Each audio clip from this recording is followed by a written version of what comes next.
in the house, unable to leave unless a male family member is with you? How about getting whipped if you refuse to wear a veil? How about not being able to report being raped because you don't have 4 male witnesses? If you report it, you'll be stoned to death for having unmarried sex. How about the right to vote? Let's see, most Islamic countries are dictatorships or failed states, so you can't vote. Forced marriages, child rape, incest, it just keeps getting worse. Incest.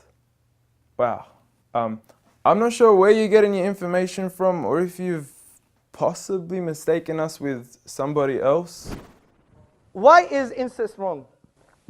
It's not clear to me that it's wrong. Okay. It's clear to me there's an evolution. In all honesty, I'm not here to make a mockery out of you. I'm not here to criticize you. I'm not even here to question your intelligence. All I'm here to do is to give you advice.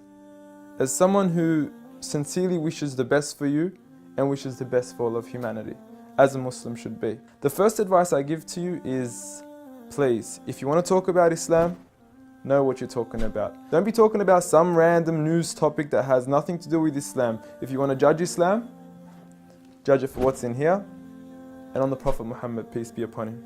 Speaking of the Prophet Muhammad, peace be upon him, I noticed your failed attempt at trying to draw him. I know it's worked for many others and it's made them really, really famous before, and I'm not sure if that's what you were trying to do, but please, give it up. I honestly want you to stop wasting your time and rather spend your time wisely in trying to find out who this man is. Find out what made this man the most influential man in the world. Find out what made this man one of the greatest lawgivers, the greatest lawgiver of all time. Find out what made this man the most perfect example to walk the earth.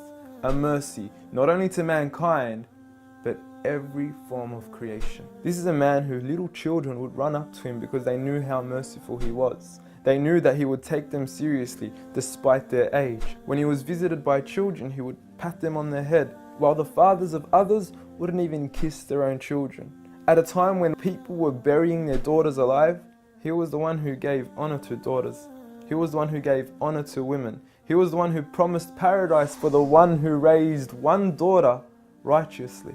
A man who would treat the poor the same way he would treat the rich. A man who would treat the black the same way he would treat the white. Muhammad, peace be upon him, was a man who his own enemies would call him the truthful and the honest. A man when his enemies would look at him in the eye, they would say, this is not the face of a liar. Even to this day, some of his worst enemies have become the most noble of his supporters after realizing that he was a man of truth. Find out why we love him. Find out why some of the companions were ready to die for him. I don't say this lightly, I mean they actually threw themselves at arrows whenever the enemies would try to assassinate Muhammad, peace be upon him. I ask you to read into the story of a companion by the name of Khubayb, may God be pleased with him, when he was crucified and tortured.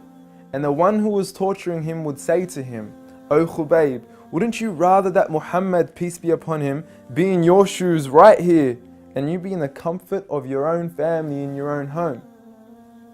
He responded by saying, I would rather be here and die than to see a thorn prick the foot of Muhammad, peace be upon him. I want you to ask yourself, why are there 1.7 billion people today all across the world that are eager to implement the way he lived to the absolute core? From the way we enter the bathroom, to the way we would govern an entire country, to the way we dress, to the way we eat, to the way we even sleep on our right side.